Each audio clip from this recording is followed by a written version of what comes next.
try and be quiet. We're on a farm safari here.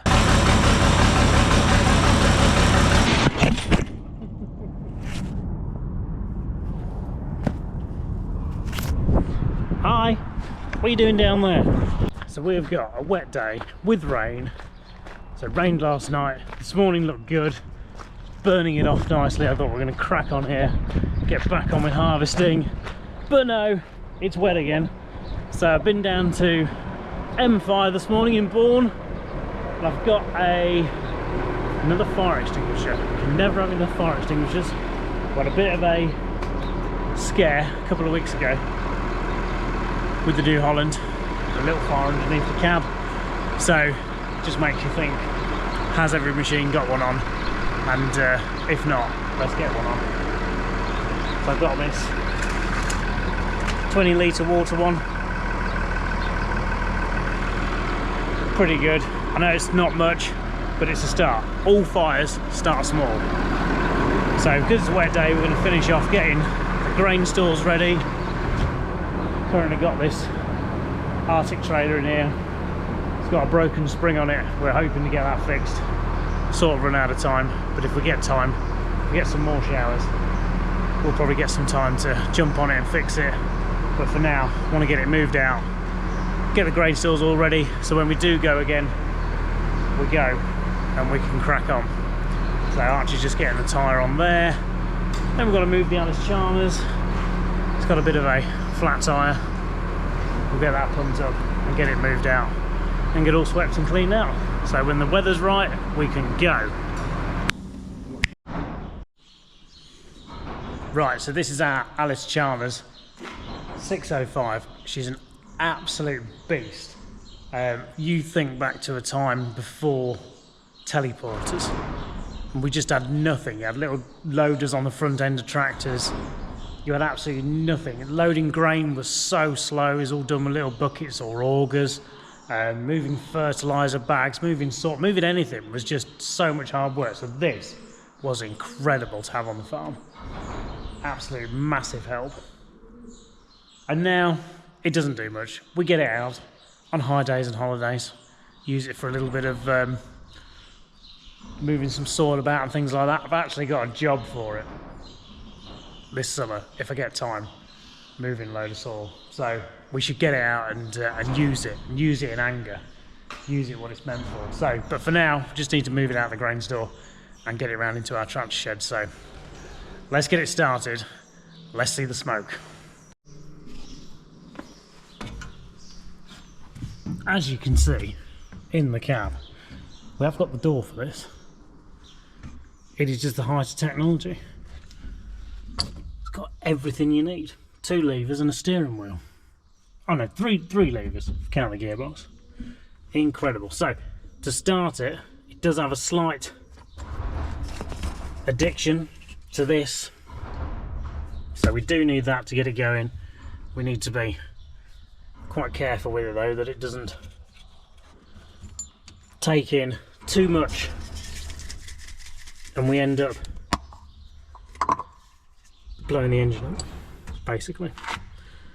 So there's not much in there. Hopefully there should be enough to get it to start. Let's give it a go.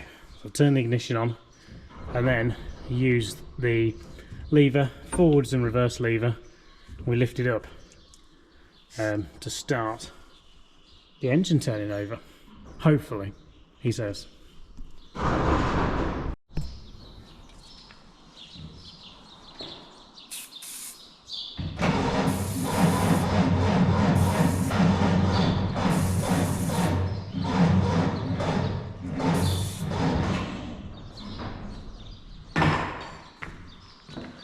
Well, that's a fail. Take 2. I've got the truck rigged up with the power leads, jump leads, power leads, jump leads. They're on a bit of a workout today, aren't they? Haven't got it running. Hopefully there'll be enough power, well there is enough power in the battery to put into this battery to get it to turn over quicker to go. Don't have the truck running just because we need pure sound. Pure sound, trust me. When it starts.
for a few minutes to get nicely warmed up before we move it. I'll just take the choke out.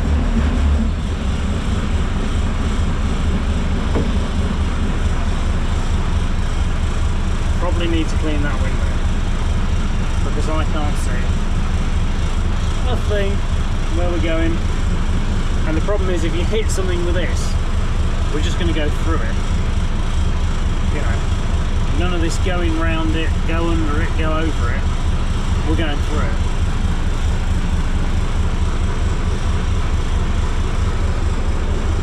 Aha, that'll do.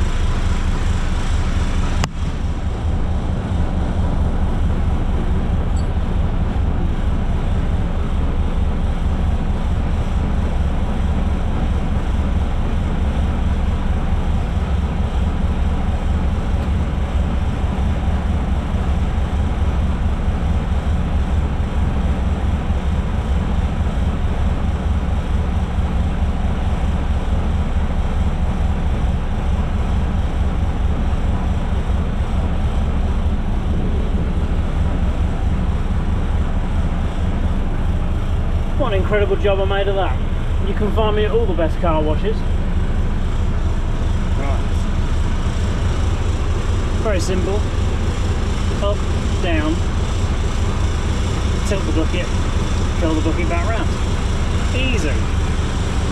Forwards, backwards.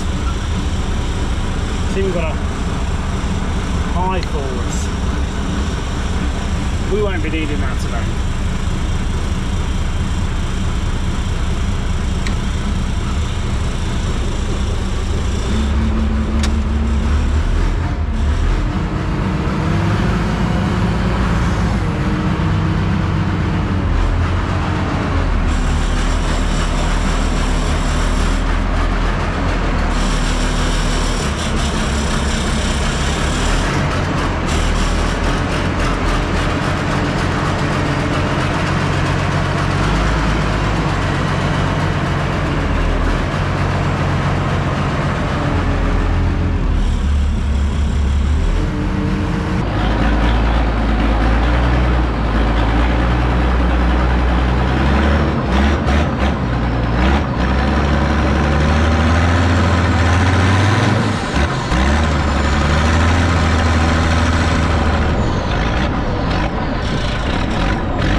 Absolutely awesome. Always puts a smile on my face. What a piece of kit. Like I say, we'll have to get out and use it. It's so good using it for what it's meant for, like earth moving. And when you get it really warmed up and revving and the turbo starts singing, oh, it's incredible. So yeah, we'll see if we get some time, harvest out of the way, and then we'll crack on and we'll move some saw with it, because it is fantastic. And look, it's next door to the 3CX, It's like digger division all in one corner of the shed. Perfect. Right, next job. Right, have you ever felt like you've done something and it is a complete waste of time? Don't panic.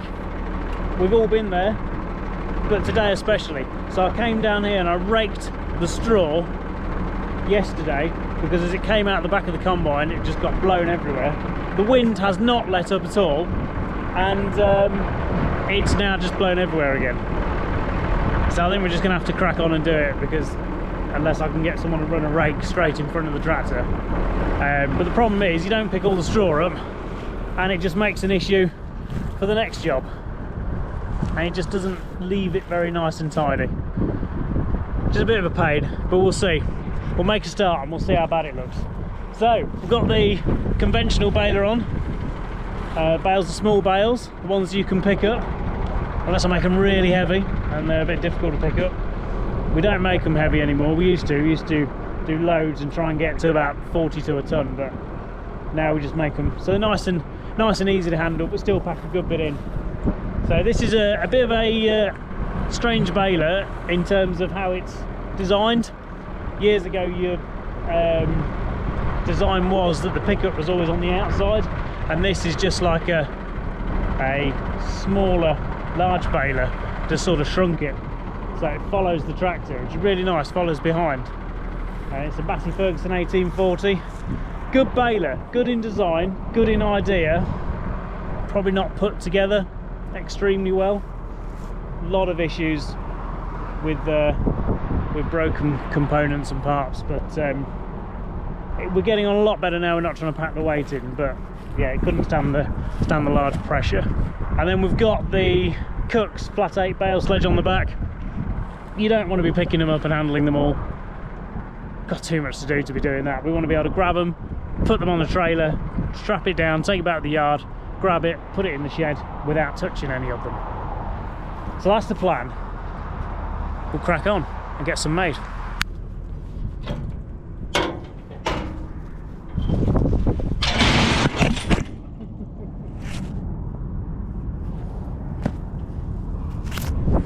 Hi, and you're back in the cab. Right, I know what you're all thinking. Why oh why are you doing so many round bales and then you're doing small bales? Well, they're handy. They are extremely handy. So when you're carving, you've got a pen you put a newborn calf into with its mother, and you want to freshen the pen up, they're great to just grab hold of the bale, chuck it in the pen. Same at lambing time, they're absolutely fantastic at lambing time. Just be able to grab a bale and just take straw wherever you want it. Same with hay, making small bale hay. Whereas if you've got a round bale and you're trying to pull bits off it, they're not as handy, they are not as easy. So we don't do as many as these as we used to. We used to do thousands of the things, absolutely tens of thousands of bales of straw and hay. We used to go all over the place for it. But we don't do as many as that now. We just do a few for ourselves, and then a few for some local sort of horse yards where we sell a bit of hay to as well. But we used to send it all up to like Cheshire and over to Wales, but the market has gone in it now. There's no real market for small bales into farms really. Some people may have the odd load just for like I said, lambing and calving time, but in terms of people using them for bedding, it's the big bales now so much more cost effective, you know, to put on a lorry to get across the country. By the time you've loaded one of these up, a lorry with some of these by hand, you know, the lorry could be halfway across the country with big bales. So yeah, the market was surprising actually. It surprised everybody how much longer it went on for. We kept thinking for years it was going to completely diminish and everyone was going to go on to big bales, but I think it took a lot of people a long time to move over and get the machinery and the equipment needed. But as there started to be that price gap and the small bales became a lot more expensive compared to the big bales, but they shifted and they moved and they got the equipment needed to be able to move the bales at the other end. So you think if you get some of these hill farms in Wales, all they've got is a quad bike and a Land Rover. They don't need big teleporters and tractors like we have over here. So small bales are ideal for them, but they've got themselves well kitted up now, which is good, which begs the question, how much longer will we do this for? Obviously it's been a bit of a sliding scale, the market, losing the market for the small bales, along with us increasing the livestock. You don't want to be bedding up, you know, we don't bed up livestock that is other than individual pens. We're using a straw blower, we're loading up big bales onto it, we're loading up round bales onto it, so much more easier and cost effective. So yeah, I don't know, we've got the equipment to do it, so I think that's the thing. If we didn't have the equipment to do it, we wouldn't be doing it, but we have. So we're here and we're going to do a few thousand, put in the shed, handy little bales. So let's crack on. The sun's even come out. Earlier on it was trying to rain, but the sun is out, so we are singing and stringing in the Shire. Right guys, let's have a quick run around the baler and see how it works for those of you that don't know. Obviously we've got the tractor on the front, it's pulling the baler along, and it's also got the PTO shaft, the power takeoff, that comes out the back of the tractor, and that's what drives the baler and gives it everything starts getting everything turning and moving. So the first thing that happens is all the straw gets taken up into the pickup here and goes up into there, and it gets taken up into the chamber where there is then a plunger that is stuffing the straw down the bale chamber. If we look here, this is the end of the bale chamber where the bales come out of, but obviously the straw can't just come out of there because it'll all just fall to pieces. So in here we have the science bit. This is the knotter area. We've got two knotters because we've got two loads of string that come out and get tied onto the bales. There's one string, there's the other string, and look at that, it's just done a couple of knots. One knot on that side, another knot there. Pretty good knots actually. These knotters are fantastic while they're working well, but when they're not, oh my gosh, they can be an absolute pain and take so much setting up. Got a bale counter as well, so we know how many we've done. It's very analog, but does the job.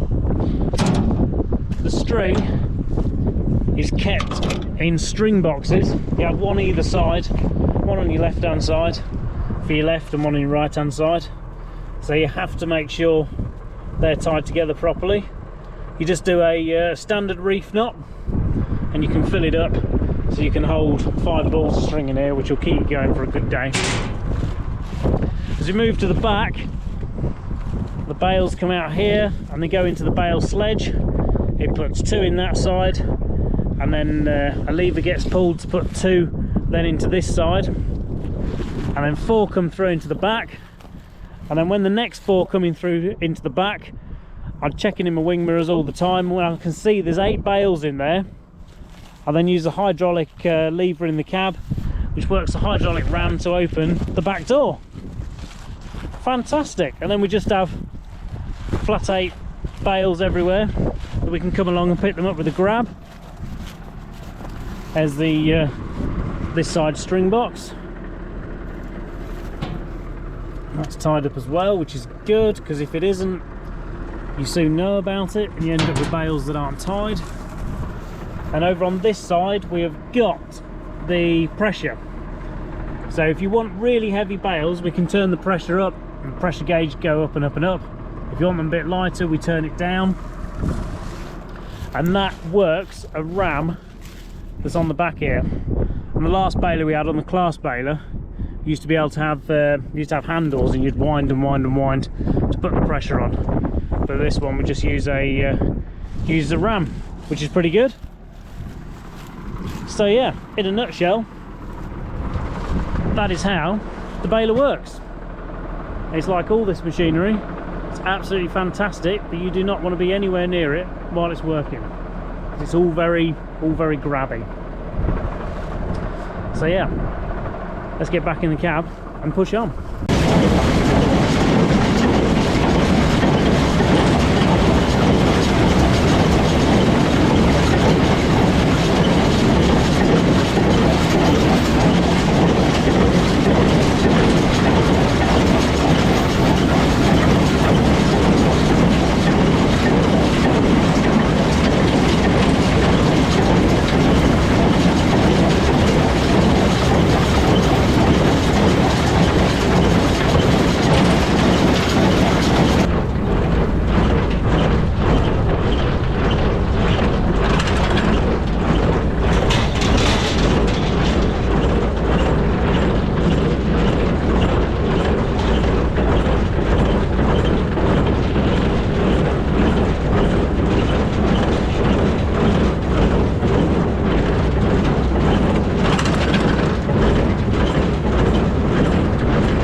fantastic surprise this afternoon. One of our autumn carvers has calved. She's done it all on her own, no help needed. A couple of hours ago this calf was born, so she's done a really good job of cleaning it up, getting it nice and dry. It's now just having a drink of its mother's milk. That milk will be the colostrum. It's full of vital minerals and nutrients that the calf needs. See, she's got some afterbirth still to pass, but she's a very good mum. Keeps talking to it,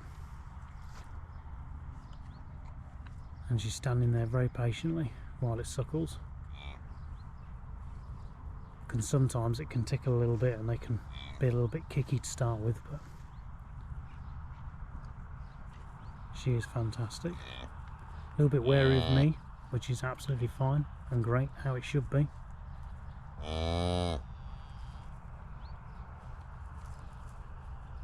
We're predominantly spring calvers here, but we had an issue a few years ago with a bull. How do I put this in a PG way? He injured himself with the vital part needed, so he wasn't any good. So we ended up with a few cows, and we didn't want to carry them all the way through for a year, not being in calf. So we decided to start autumn calving, which is nice when it goes like this.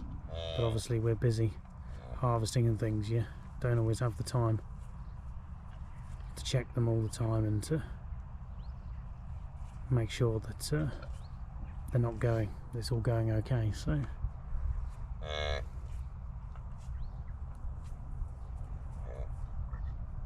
whereas when they're calving in the springtime, they're all indoors, and we're around them 24/7 then. So I mean, but this is the natural way. This is how it's supposed to be.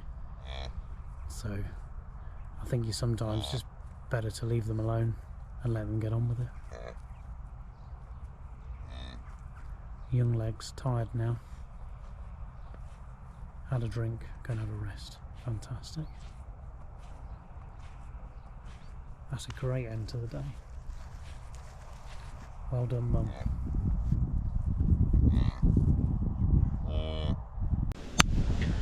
Good evening, everybody. We are coming to the end of another video of this week on the farm. Don't panic, we have got loads of things still to show you. The combine definitely, but I hope you enjoyed the baling video, and when we get those bales picked up, I'll be sure to do some recording, show you how we do it all. I'll get everything from field to shed. Not field to fork this time, field to shed. Quick one before I go, I'm actually now sat in our oak tree. If you do not know, we are home to the Bowthorpe Oak, which is the UK's largest girthed oak tree. 13.3 metres round, so it could be 1300 years old. We can't carbon date the middle of it because they start rotting away, the middle of the tree, at around 500 years old. And back in the 1700s, a chap called George Pauncefort hollowed the tree even further, put benches around the inside, and used to have parties in here. So I'll have to do a whole video on the tree because it deserves it. It does deserve it. But what it needs your vote. So if you can jump on the Woodland Trust website and vote for it in this year's Tree of the Year, that would be amazing because it deserves some recognition. She's a beautiful tree. You can come and see it when the shop's open. And if you wanted a little bit more special viewing of the tree, you can book online to go beyond the protective fence. It has a protective fence around it, so we can just monitor the numbers to make sure that we don't get any compaction around the tree. So got to look after it the best we can. So hope you've enjoyed it this week. It's on the farm video. I've been George. You've been watching Bowthorpe. We'll see you all next week. Thanks for watching.